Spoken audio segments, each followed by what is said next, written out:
Welcome to another season, making mastery learning a reality one day at a time. So, Jon Bergmann here, been playing this mastery game now for a number of years. And we start the next season. This is really season 2 of these episodes. And I'm excited to share with you about how mastery learning works, what I'm learning, what I'm seeing in my classrooms, what I'm hearing from people around the world. So that's the purpose of this podcast, is to help you do mastery well. So let me say that mastery learning is hard.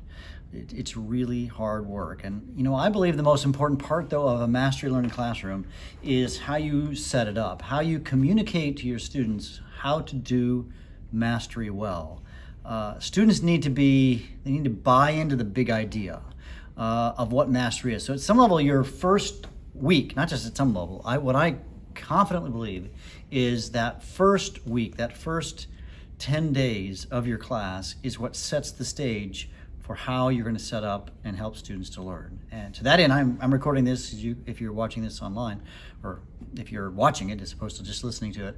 I'm in my classroom. I have been spending the better part of the last week working on setting up mastery learning for my students. So as I have thought about how mastery learning went last year,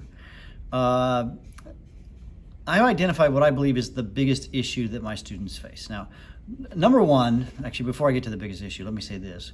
One thing I've reflected on is that last year, though my students were in person all year, it was a weird and wonky year, right? It was the year-ish kind of still COVID, kind of not COVID, Omicron, all this stuff. And my students came to me in many ways pretty relatively unprepared for the rigors of the classroom that I teach. I teach high school chemistry and physics. And I realized that I needed to kind of step up my game and particularly get students to more deeply interact with the pre-learning, because this is mastery learning with the flip twist. And there is this self-learning. One of the features of mastery and even flipped learning is that students have to learn how to learn by themselves. So when you're giving them the independent space work, the pre-learning, they have to learn it well. And this is where the issue was, is that my students, they may have watched the video, but they weren't watching it deeply. So to that end, I have come up with several different tweaks that I'm going to be using this year. Now, I started playing around with interactive notebooks last year, but I didn't do a really good job. So over the summer, I began to deeply think about how to do interactive notebooks. I scoured the internet, looked for other teachers who've done this for years, and frankly, I had done this years and years ago when I was a traditional teacher, and I loved it, and it worked, and I didn't really bring it into my mastery practice. So to that end, I have created, here is, you may see this if you're listening, it's an interactive notebook where they've got things that you can pull out. Like there's foldables. If you Google foldables, interactive notebooks, there's foldables involved. So I've created a very prescribed manner so that when they do the pre-learning activity, they have a place to put it in, and this is an executive functioning thing, they have a place to put it in, and they also have a very prescribed way to do that. It's also make it way easier, is that a word? I will more easily be able to check that they're doing their work, accountability. I've also started to, I'm going to use a different software tool this year. I keep playing around with software tools that track their pre-learning work. The one I used last year didn't track it as well as I'd hoped, and this one seems to produce more results. So the one I'm choosing to use this year is Actively Learn, so activellearn.com. I'm not supported by anything like that, but I'm really liking it so far. But that's it, and I haven't really used it. I've just been setting everything up, which has kind of been fun, actually. So the deal is I'm trying to create more accountability, but also really teach them how to do the pre-learning work. And so I'm really going to devote a lot of time next week when they come to teaching them how to do the pre-learning. And I'm going to be right over their shoulders, and they're going to be doing it right in class. I'm not going to send them the video, so to speak, at home. I want them to do them in class so that I can watch to see that they are deeply doing the pre-learning activity. And by the way, it's not all video. I keep saying video, but there are a number of things where the pre-learning is a reading. Another thing I'm going to do, a couple things. I had a fascinating, crazy awesome conversation with Dr. Helene Marshall, who is one of the early pioneers of flipped learning. In fact, if you look at the first definition of flipped learning, it really was her. It was a conjunction, but she really wrote most of that definition because she's awesome. And Dr. Marshall has now created what she calls SOFA, synchronous online flipped learning something activity or system. So she's got this 8-part system that she uses when she teaches kids online. And as we chatted a few weeks ago, I realized that 2 of her steps are things that I can implement in my classroom when I have my kids face to face. I see my kids every day face to face in that ball game. The first one is that even though this is a mastery classroom, the students are expected to follow along at a particular pace. So at the beginning of each class, she has what she calls a check-in activity. She does this in a Zoom room or something like that. I'll do it in my classroom, where there'll be a question from the work that they should have done the night before. Now in Mastery, they can be on slightly different pages, but I plan to use that. And then in a public forum online, I just created a shared Google Doc.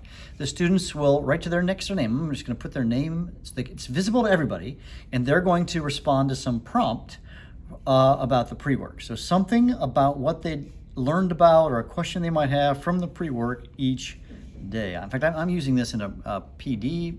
I'm doing a PD for a school next week.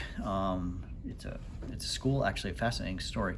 It's a school in the Eastern Bloc, if you will, that has been significantly impacted by the war in the Ukraine, and they need some PD on how to do some remote learning. And so I'm using Dr. Marshall's model. And so one of my questions I had to do is having to do some pre-work by watching a couple of flipped learning videos. Is they're going to basically say, what are your patterns that, or what are some questions, or what are some observations you've had from these videos that they've watched. And then, but then part of that then is that once you're done with that, you have a quick conversation and say, what patterns do you see? Because everybody sees everybody else's responses in this shared Google Doc. Make sense? Then of course you'll do the lesson, whatever it might be. When I say a lesson, that's going to be an active learning thing that students will be doing, whatever it is in the class. In my class, many times that's an experiment. You might have them working on chemistry or physics problems, this kind of a thing. And then the other thing I'm planning to steal and change from Dr. Marshall is how she does reflections. Now I've done reflections for years, and I've done it like where each student has a Google Doc that I individually can see, but that has become really a logistical nightmare, frankly. And what she does, why I didn't even think about this, is that it's visible to all. So at the end of class, I've set, I take my phone and I have it beep at me when there is 5 minutes left or whatever, and I say it's time to reflect, and the students would pull out their doc and they would type their reflection. But now what can happen is they're going to all see it's a shared. So again, it's just a grid. It's a Google Doc with name of student A and then a box next to them, and they're going to just type in their responses and their reflections. And one thing I loved about what Dr. Marshall said to me when we were visiting is she says, "I will delete bad reflections." And what she meant by that is some students will do surface level reflections, and surface level reflections are not what she's looking for. We're looking for something deeper. And so I'm gonna do the same. Sometimes what I saw is that when I go after the fact to their reflections, they say, "I learned about chemical reactions." Well, what did you learn about chemical? Just have a more mature thought about that. And I think when it's visible to all the students, that'll increase the participation. And frankly, if I really am more hold them more accountable, it'll make a big difference. So those are a couple of the changes that I've made. One thing I also did just to get everything started, and if you go to, I have a blog at jonbergmann.com, so take a look, that's on this same topic, is I also have created 4 videos for my students. Actually, that's true, 5. The first one to watch is how to make their interactive notebook. If you're watching, it's going to be this. It's like on page 1, you do this. On page 2, you do this. On page 3, you do this. There's a lot of cutting and taping and gluing, this kind of thing. Then there's a video on an introduction to mastery learning. What is mastery learning? Because again, I'm trying to sell it to them, so I'm going to just show them just a quick video on that.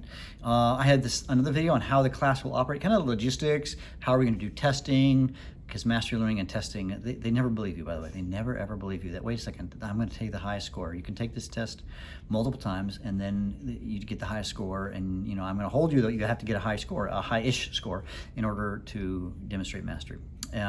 Next, I have a video on how to be successful in a mastery classroom. This might have been my biggest genius idea ever.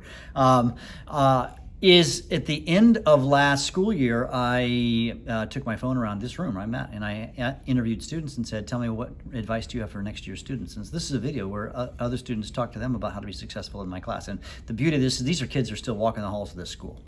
not always. I guess a few seniors who might walk out of the door, but they're kids they would recognize. And so I'll do this every year, and I of course make a new video of this every year because that way they see students that they already know. So I think that's huge. And then I have a video just about getting to know each other. I've said this in many other places on the internet, and if you haven't heard me say this, I believe what makes good teaching good is relationships and connections, and my students know this, and I say this, and so I have a video just to say, hey, I'm Mr. Bergmann, this is what I'm into, this is my family, I believe in you, stuff like that. And if you want to see, all those videos are posted on YouTube, online. And if you go to my website, jonbergmann.com, and search in the blog, you'll see where all those videos are linked. So, hey, you can make mastery learning a reality one day at a time, but making sure those first days are set up for success is how you set the culture and the tone in your classroom. And if I don't do that and do that well, it's going to be tough.